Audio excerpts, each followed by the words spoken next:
Police station में आम आदमी के क्या अधिकार होते हैं, इससे रिलेटेड आज हम इस वीडियो में डिस्कस करने वाले हैं। इससे पहले मैंने ऑलरेडी एक वीडियो बनाया हुआ है जिसमें मैंने 5 ऐसे अधिकारों के बारे में बताया हुआ है कि यदि आपको जब पुलिस गिरफ्तार करके पुलिस स्टेशन में लेकर के जाती है तब आपके कौन कौन से राइट्स होते हैं। ये उसी वीडियो का सेकंड पार्ट है। इसमें मैं आज आपको फिर से 5 और नए अधिकारों के बारे में बताने वाली हूँ, तो वीडियो को एंड तक जरूर देखिएगा। तो चलिए शुरुआत करते हैं इस वीडियो की और समझते हैं कि जब पुलिस आपको गिरफ्तार करके पुलिस लॉकअप में बंद करती है और पुलिस स्टेशन में लेकर के जाती है तब आपके ऐसे कौन से अधिकार होते हैं जो कि आपको पता होने चाहिए। जनरली आप सभी ने मूवीज में देखा होगा कि जब सामने वाले व्यक्ति को यानी कि गिरफ्तार किए गए व्यक्ति को उसके अधिकारों के बारे में नहीं पता होता है तो पुलिस क्या करती है कि आपका गलत यूज करती है, आपके राइट्स का यहाँ पर वायलेशन करती है।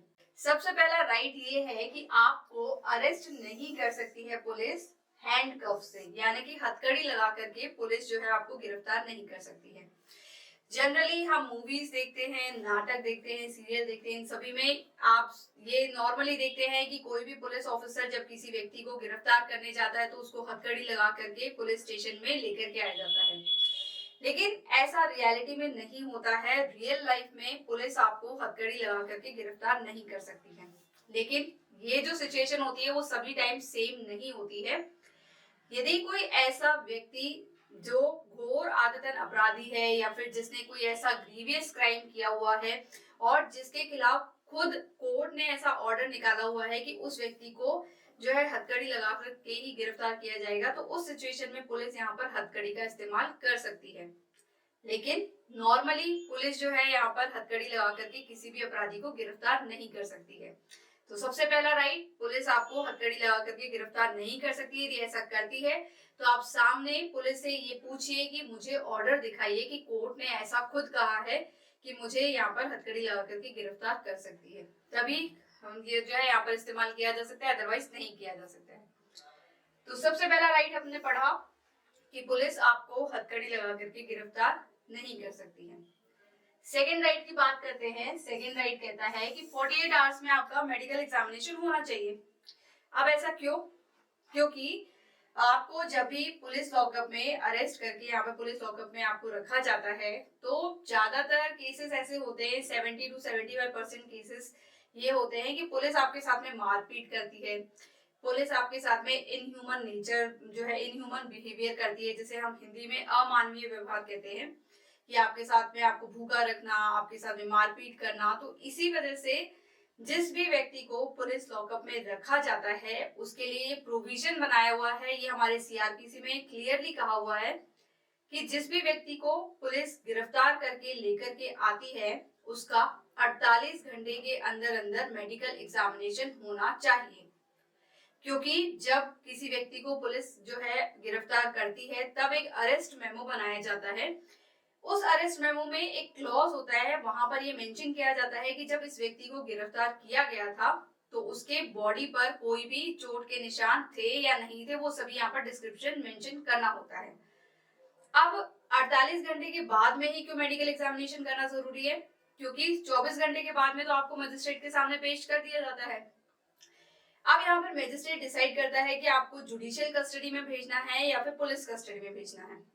मान लो मजिस्ट्रेट आपको पुलिस कस्टडी में भेज देता है और पुलिस फिर से आपके ऊपर इन्वेस्टिगेशन करती है, आपके ऊपर फिर से कई बार गुनाह को कबूल करने के लिए आपके साथ में यहाँ पर मारपीट करती है। तो इसी वजह से 48 घंटे के बाद में जो मेडिकल एग्जामिनेशन करवाया जाता है उसके उस रिपोर्ट में भी यही लिखा जाता है कि उस व्यक्ति पर किस तरीके की चोट के निशान है, वो चोट के निशान कब हुए थे। तो यहाँ पर जिस दिन अरेस्ट किया था उस दिन के अरेस्ट मेमो की यहाँ पर रिपोर्ट देखी जाती है। इसके साथ ही साथ 48 घंटे के बाद में उसका मेडिकल एग्जामिनेशन होना जरूरी है, जिससे ये आइडेंटिफाई हो सके कि उस व्यक्ति को यहाँ पर पुलिस लॉकअप में किसी तरीके की मारपीट नहीं हुई है।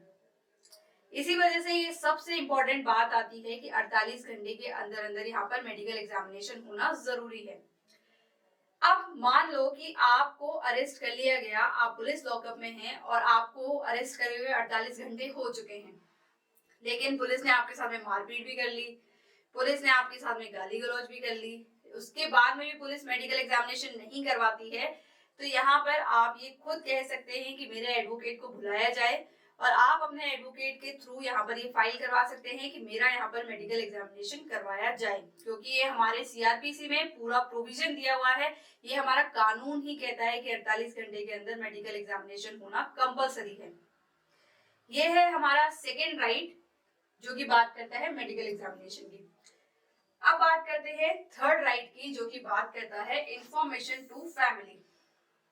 ये भी बहुत ही इंपॉर्टेंट है कि आपको जब भी अरेस्ट करके पुलिस स्टेशन में लेकर के आया जाता है तो आपकी फैमिली को इन्फॉर्म करना बहुत जरूरी है। सपोज आपको अरेस्ट करके पुलिस लॉकअप में लेकर के आती है, अब ना तो आपके फैमिली वालों को इन्फॉर्म किया, ना ही आपके रिलेटिव्स को इन्फॉर्म किया, और मान लो कि ना ही आपके किसी फ्रेंड्स को इन्फॉर्म किया, तो आपकी बेल यहाँ पर कौन करवाएगा? इसी वजह से यहाँ पर ये कहा जाता है कि जैसे ही किसी व्यक्ति को गिरफ्तार करा जाता है तो उसकी फैमिली को यहाँ पर जो है इन्फॉर्म करना जरूरी होता है। अब ऐसे बहुत सारी जो कंडीशंस आती है कि कई बार व्यक्ति जो है किसी दूसरे शहर में रह करके कोई जॉब करता है या फिर स्टूडेंट है, जैसे तैयारी कर रहे हैं, तो उस केस में क्या, उस केस में जहां पर वो रहता है उसके या तो नेबर्स को इन्फॉर्म किया जाता है या फिर जिस हॉस्टल में रहता है तो वहां पर उनको इन्फॉर्म किया जाता है। इस सिचुएशन में उनके फ्रेंड्स को भी इन्फॉर्म करना जरूरी होता है। यदि ऐसा पुलिस नहीं करती है तो आप उन्हें पुलिस को बोलिए कि ये मेरा राइट है कि मैं मेरे फ्रेंड से या फिर मेरे रिलेटिव से यहाँ पर बात कर सकता हूँ या बात कर सकती हूँ। तो यहाँ पर फैमिली को इन्फॉर्म करना जरूरी है। ये हमने बात करी थर्ड राइट की। अब हम बात करते हैं फोर्थ राइट की। चौथा राइट बात करता है कि पुलिस आपको बेल के लिए डिनाई नहीं कर सकती है। ऐसा सभी केसेस में नहीं होता है कि पुलिस आपको हर केसेस में यहाँ पर डिनाई कर दे। यहाँ पर जो केस होते हैं बेसिकली दो तरीके के केस होते हैं, एक होता है कॉग्निजेबल केस, एक होता है non cognizable cases. Cognizable cases को हम हिंदी में आसान भाषा में कहें तो यहाँ पर इसका मतलब होता है कि गंभीर तरीके के अपराध जो कि घोर प्रकृति के होते हैं, और नॉन कॉग्निजेबल ऑफेंस का मतलब होता है कि कम गंभीर प्रकृति के अपराध। अब मान लो कि आपने यहाँ पर रेप करा है या फिर किसी का आपने मर्डर कर दिया है या फिर किसी छोटे माइनर बच्चे का आपने यहाँ पर जो है किडनैपिंग करी है या फिर अबडक्शन करा है, तो इस सिचुएशन में पुलिस आपको बेल नहीं दे सकती है, क्योंकि ये जो केसेस होते हैं ये कॉग्निजेबल केसेस होते हैं। इन सभी केसेस में आपको मजिस्ट्रेट ही यहाँ पर बेल जो है ग्रांट कर सकता है। अब सेकेंड जो है ऑफेंस जिसे हम नॉन कॉग्निजेबल ऑफेंस कहते हैं, जो कि कम गंभीर प्रकृति के अपराध होते हैं, जैसा मान लो कि आपने किसी को थप्पड़ मार दिया हो या आपने किसी के साथ में गाली गलौज कर दी हो, तो ऐसे जो केसेस होते हैं इन केसेस में पुलिस आपको बेल ग्रांट कर सकती है। लेकिन कई बार पुलिस क्या करती है कि पुलिस को ये पता होता है कि सामने वाले व्यक्ति को उसके अधिकारों के बारे में नहीं पता है, तो वो वहां पर कह देती है कि हम यहाँ पर बेल ग्रांट नहीं कर सकते हैं। तो इस सिचुएशन में आपको ये कहना है कि ये जो धारा मुझ पर लगाई गई है ये कम गंभीर प्रकृति के अपराध की धारा है, तो यहाँ पर पुलिस का राइट होता है, पुलिस की एक ड्यूटी होती है कि वो आपको यहाँ पर बेल ग्रांट करे। फोर्थ अपन ने राइट पढ़ा बेल से रिलेटेड। अब फिफ्थ राइट पढ़ते हैं जो कि सबसे इंपॉर्टेंट राइट है, जो कि रिलेटेड है एक महिला से। जो भी रेप विक्टिम्स होती है, रेप विक्टिम को जब जो है यहाँ पर लेकर के आया जाता है और जो अपन कहें कि जब उसे मेडिकल एग्जामिनेशन उसका होता है तो उससे रिलेटेड जो पूछताछ होती है, जो पुलिस उससे इंक्वायरी करने आती है, उससे पूछताछ करने आती है, वो एक फीमेल ही होनी चाहिए। ऐसी कोई कंडीशन नहीं हो सकती जिसमें जहां पर उससे रेप से रिलेटेड जो उससे पूछताछ करनी हो तो यहाँ पर एक मेल कांस्टेबल या मेल जो पुलिस ऑफिसर है वो जाकर से उससे क्वेश्चंस कर सके। नहीं, ऐसे कोई केसेस में नहीं कर सकते हैं। तो यहाँ पर जो रेप के केसेस होते हैं उसमें केवल एक फीमेल पुलिस ऑफिसर ही यहाँ पर पूछताछ कर सकती है। तो आज की इस वीडियो में हमने जाने पुलिस स्टेशन में 5 और आपके मानव अधिकार के बारे में। तो मैं उम्मीद करती हूँ कि मेरे द्वारा दी गई इन्फॉर्मेशन आपको बहुत ही यूजफुल लगी होगी। और जैसा कि मैंने वीडियो की शुरुआत करने से पहले बताया था कि सेकंड पार्ट है, यदि आपने इसका फर्स्ट पार्ट नहीं देखा है तो आप प्लीज जाकर के वो भी देखिए, उसके लिंक यहाँ पर नीचे डिस्क्रिप्शन में मेंशन है। तो ये है सेकंड पार्ट, इसमें मैंने 5 और अधिकारों के बारे में बताया। इस तरीके से मैंने टोटल 10 इंपॉर्टेंट राइट्स के बारे में यहाँ पर पूरा डीपली एक्सप्लेन किया है कि जब भी आपको कोई पुलिस ऑफिसर पुलिस स्टेशन में गिरफ्तार करके लेकर के जाता है तो वहां पर आपकी कौन कौन से ऐसे राइट्स हैं जो कि आपको पता होने चाहिए। तो आज की वीडियो के लिए बस इतना ही। मैं उम्मीद करती हूँ कि मेरे द्वारा दी गई इन्फॉर्मेशन आपके लिए यूजफुल रही होगी और आप प्लीज लाइक करें, शेयर करें, साथ ही साथ सब्सक्राइब करें हमारे यूट्यूब चैनल वकील करो को।